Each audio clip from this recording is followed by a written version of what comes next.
আসসালামু আলাইকুম। তার জন্য সব কিছু কেটে নিয়েছি। এখন প্যানে তেল দিয়ে দিব,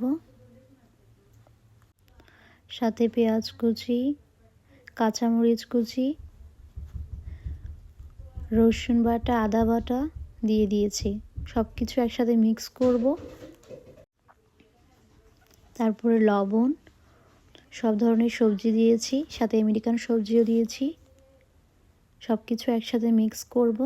তারপরে হলুদ, গুঁড়ো মরিচ দিয়ে দিয়েছি, তারপরে ক্যাপসিকাম দিয়েছি, মশলা অ্যাড করেছি, তারপর চাল দিয়ে দিয়েছি, সব কিছু চিংড়ি মাছ দিয়ে দিয়েছি। সব কিছু একসাথে মিক্স করে পানি দিয়ে দিয়েছি। 30 মিনিট কুক করব। এই তো হয়ে গেল।